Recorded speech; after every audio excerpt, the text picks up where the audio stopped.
In-Laws and Crime. I'm Ashley. I am Megan. This is In-Laws and Crime. Yes. And if you're watching, we are definitely in a new location today. I think Megan and I have officially given up on the lake house. Yeah. Unfortunately, guys, the lake house just, the internet, service, it's just very, it kept dropping us. We literally were there about 45 minutes at least, I think. And we just couldn't get it to work. So we came to my house. Mm-hmm. Here we are. We're hoping that Megan's puppies behave. Yeah. I have 2 poodles on the couch. If you're watching on YouTube, you may see them in the background. And then I have a hound dog right there. And if he barks, I'm sorry for your eardrums exploding. Yeah. So there's farm fowl. I think our only crime file we have was Tanner Horner got what he needed this week. If you've been following that circus of a trial, thank you. You're welcome. Yeah, it has been wild. Yeah. And I know the death penalty is very controversial, but I was 100% on board. I'm like, this guy needs to be gone. Yeah. It's like the world needs to be rid of him. I'm sorry. Yeah. But I'm all on board for it this time. He is an absolute monster. Yeah. And it was just such a cluster because it went from one thing to another. Because originally he said he accidentally hit her. And then he said he had a split personality. And his split personality, which was named a 0, did it. And then he blamed having autism. Yeah. Because, autistic people murder people all the time. Clearly. It's such a crock of shit. Yeah. And then he said that Athena, the little girl, saw him snorting cocaine. And so he felt he had to kill her. Yeah. And then, I don't know. I'm sure there was a different one, but there's too many to keep up with. If you didn't follow it and you aren't up to speed on the trial, because it happened in Houston, it didn't happen around here, but I mean, close enough. Houston. Yeah. Just trigger warning for what you're going to read or see or whatever. It's horrifying. It's absolutely heartbreaking what he put that child through. Yes. Yes. And all caught on camera. Audio at least. Yeah. So heartbreaking. Stupid. But me and Ashley are doing a double record. So, next week's episode will be right here. Yeah. Once again, same clothes and everything. So, but we're going to go ahead and get started because these are little short ones. We're going to gift you 2 short episodes because we've heard some of our listeners say they like the shorter ones. So these are going to be short ones. To a full one on their ride to work. Yeah. So these are going to be some short ones, but mine today is one that I have had on my radar for a long time. Since we started. Yeah. I've been wanting to cover this. Let me dim this freaking iPad light. My goodness. But I've wanted to cover this for a while. I think just because I remember it so vividly and because it's so close to where I grew up and stuff. And yeah. So today I'm going to cover the shooting of the Canton head coach, Canton, Texas, the head football coach. So insane. Anyways, so my references today are Murder Under the Friday Night Lights is a documentary that I watched, and the episode was titled Winning at All Costs, and it was season 3, episode 3. And then Wikipedia.com and KLTV.com, as always. KLTV covers it all every time. Okay, so today I'm taking you back to 2005, which is just what yesterday. A time. What a time. Yes. To the East Texas town of Canton. Now, in Canton, it's pretty well known. Their little First Monday Trades Days. It is huge. Everybody knows Canton because of that, because that's where that's held. And it's on the first weekend of every month, and thousands of people come from all over Texas, all over the United States, sometimes all over the world to come to these little trades days that they have. For people who don't know or who live under a rock here in Texas, it's a gigantic like flea market, basically. Starting in the 1850s, which I had no idea. Which is crazy. I had no idea it had been Yeah. Going that long. Yeah. It's been going on since the 1850s. And it's now the largest outdoor vendor and flea market in the world.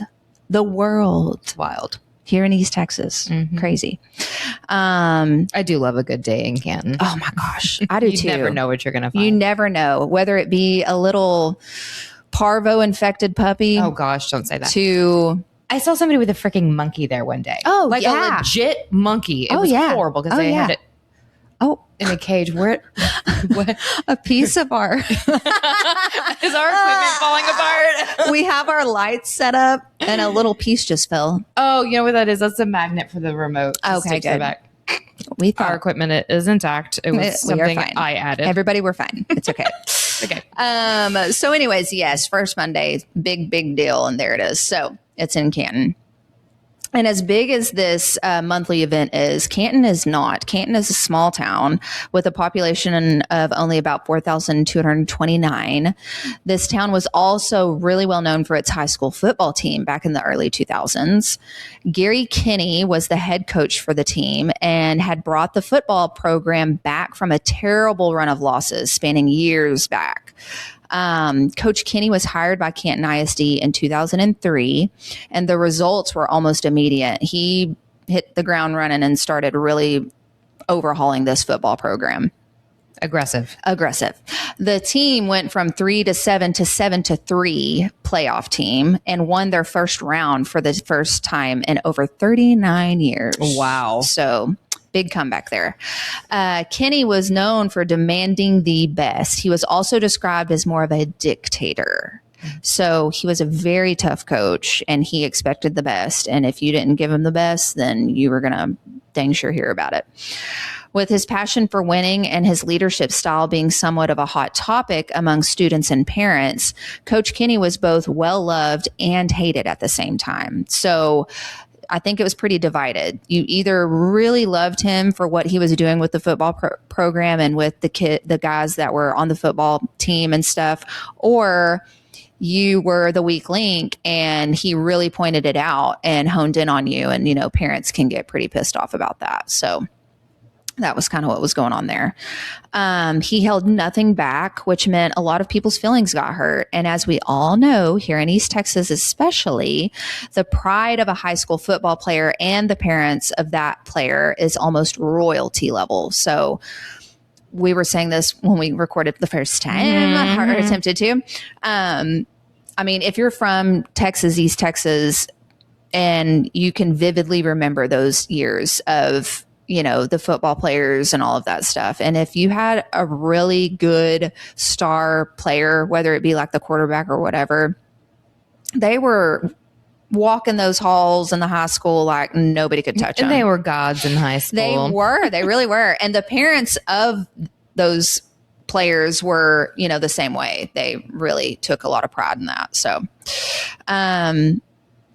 So one of the moves Coach Kinney made that had really ruffled some of the feathers of the people was naming his high school freshman son, GJ Kinney, starting quarterback.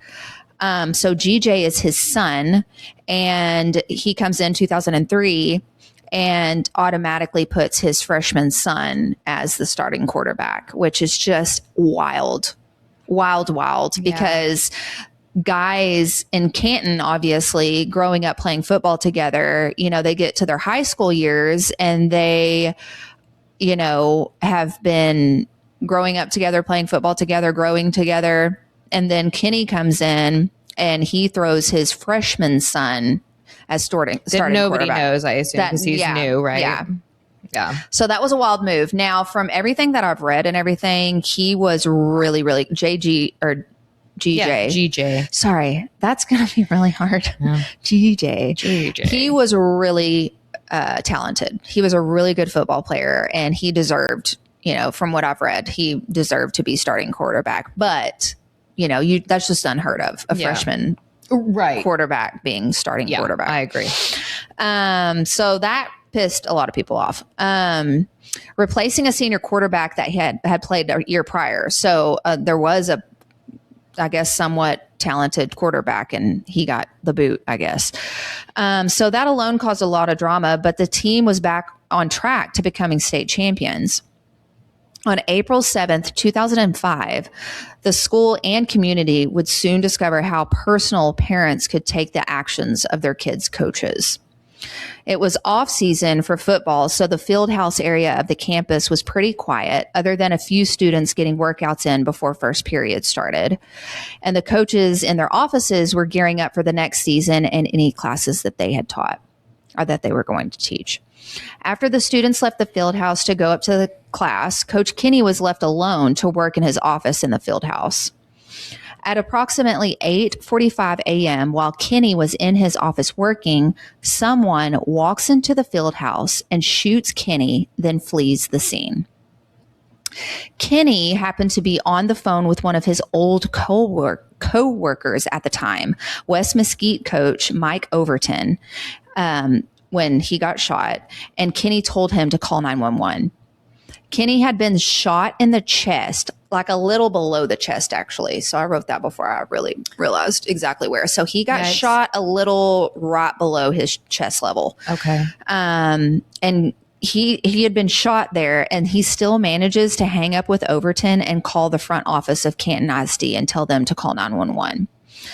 I'm not sure the phone situation there. I'm not sure if maybe that phone only connected to like school lines or something, because I don't understand why he wouldn't have called 911 himself. I don't know. Maybe he knew that he was about to pass out or something. I don't know. Maybe.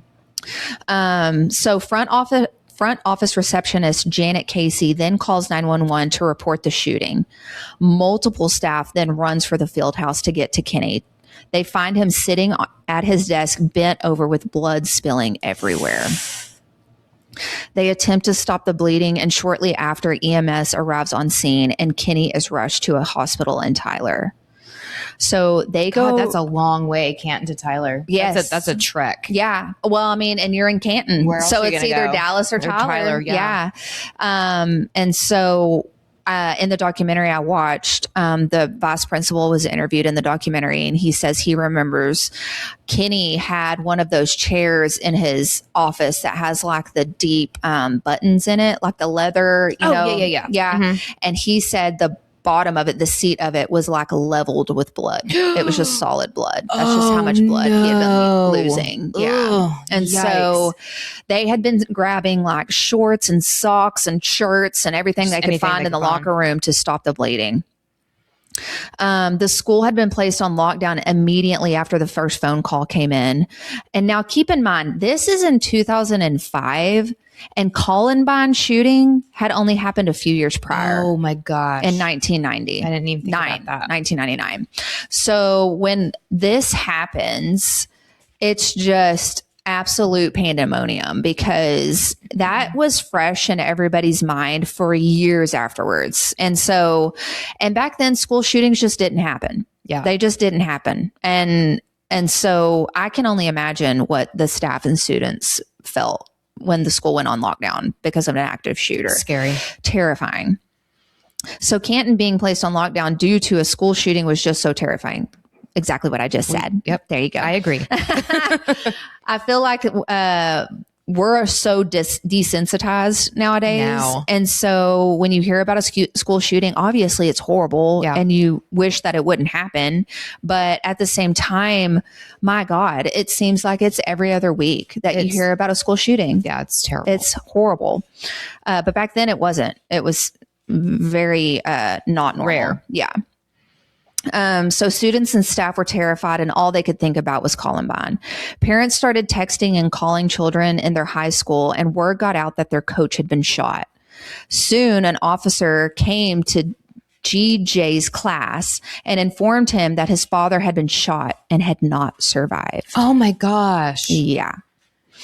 Texas Rangers. Yeah. So an officer comes to the class and tells him, that his dad passed away.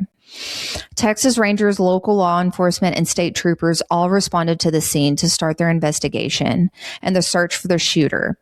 After searching the field house, authorities search the school and start asking questions. They find out that Coach Kenny wasn't exactly the most well-loved person, and so the suspect list starts growing quite quickly.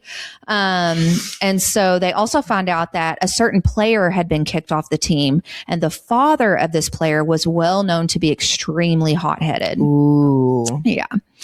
While all of this is going on, Coach Kenny was at Trinity Mother Frances, Tyler, where doctors reported that the shock effect of the bullet had bore a hole the size of a fist all the way through his liver. Oh my God. Do we know what he was shot with? What caliber? No, it never says, and I don't think I looked it up. Okay. That's Sorry. okay. Sorry about that. No, it's fine. I was just trying to think, oh my gosh. Yeah. So, oh my gosh. Well, that explains why he was literally sitting in a pool of blood in his chair. And it was a rifle. I do know that. It was a rifle. Mm-hmm. Yeah. Yeah. So he was just sitting there, and somebody comes walking in and just blasts him, literally. Gosh.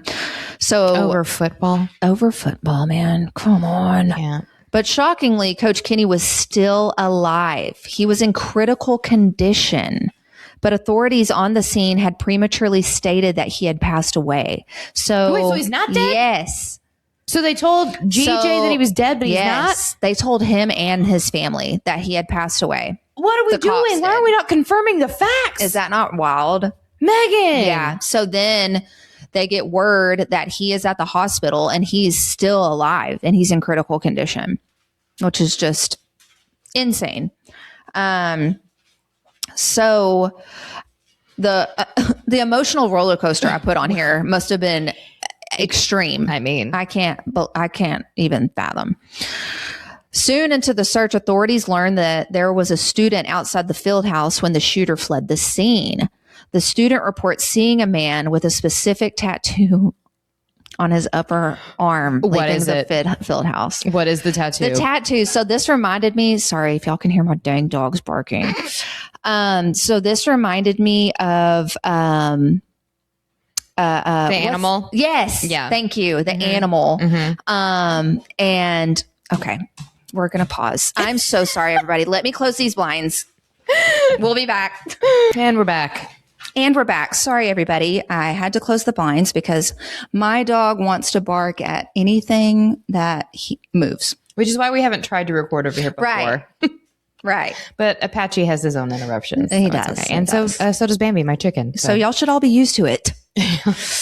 Okay, where were we? Okay, the tattoo. Oh, yeah, the tattoo. So this reminded me, as soon as I read this reminded me of the animal and his wild tattoos. And if you guys have listened all the way through, that was the guy in Hawkins that killed the 3 teens. Yes. So go back and listen to that. I forgot what episode number it is, but it's called The Animal. Mm-hmm. Insane. Okay. So his tattoo, this tattoo that the student describes, is Yosemite Sam. Say no more.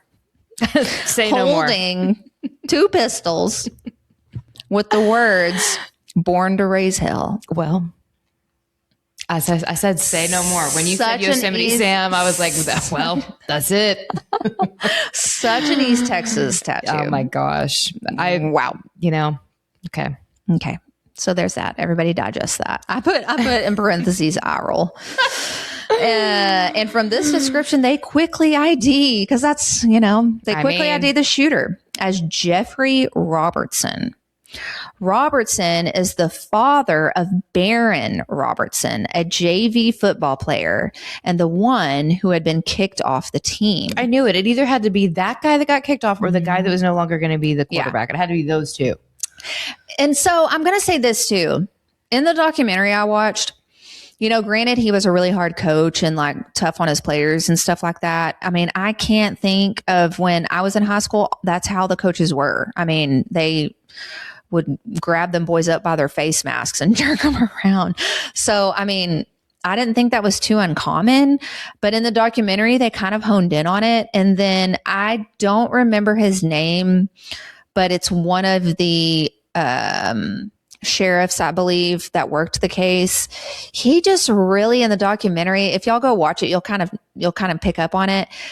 He seemed to me like he had it out for Coach Kenny, because he would say stuff like, you just don't mess with parents' kids. You just don't, And like, it's a game. It's a game, first of all. And second of all, you don't shoot somebody over that.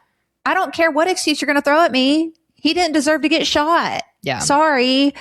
And so it was just really weird. If y'all go watch it, you'll kind of pick up on it. Like the sheriff in the documentary is very like, I wanted to be like, did your kid not get on the football team? What's going on here?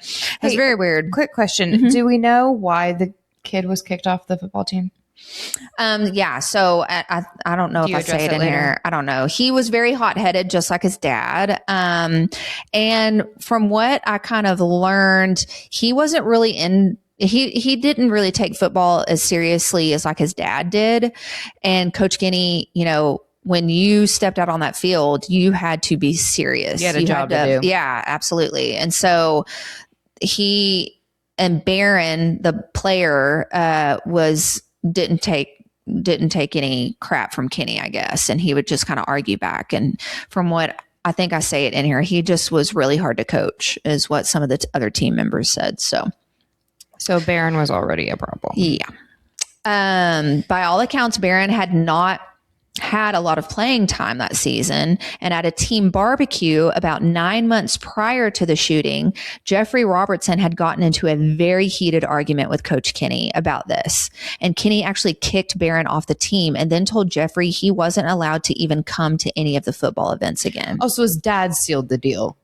Yeah, so Yosemite Sam. I couldn't really pinpoint, to be 100% transparent, I couldn't really pinpoint when Barron got kicked off. But that was the final straw. Yeah, I guess. I couldn't pinpoint when Barron got kicked off the team to when this barbecue happened, like in relations to each other. So I don't know. But all that happened. So a little brief history about Jeffrey Robertson. He also played Canton high school football, but he was known to be a big, huge troublemaker and was known to get in fights very often.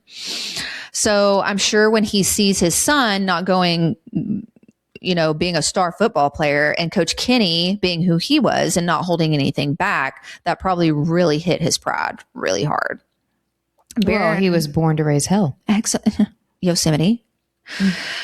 Write that down, Elizabeth. Barron was also known for the same characteristics as his father, like I just said. Some of the team members said that Barron seemed really hard to coach and didn't want to listen to any of the superiors, whether that be his coaches or his other team members. So he just wasn't that team player, is what I was gathering.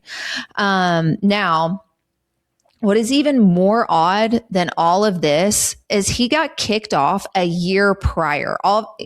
That happened a year prior. So, okay, there we go. I'm an idiot. So, yes, Barron gets kicked off. Listen, I typed this up 2 days. She finished it today. And I will say, we didn't address it this time, but Megan and I have had, per usual, a very long week. It's been a wild and one. We're filming on a Friday evening after we both worked. Yes. And yeah. Very weird vibe today because it's Friday evening. Yeah. And here we are. So yes. So Barron gets kicked off of the team a year prior to this. They have the barbecue or whatever. I don't know why, if he got kicked off, why Jeffrey would be at a barbecue then for the team. So that happened a year before the shooting, which is wild. So now the manhunt begins. They've ID'd who it is, and now they need to go find him. Unfortunately for authorities, though, Jeffrey had been born to raise hell, and was born and raised in Van Zandt County. And there wasn't a back road that he didn't know. And there were a ton of back roads there. If you've ever been through Canton, they spider web everywhere. So he could have gone in any direction.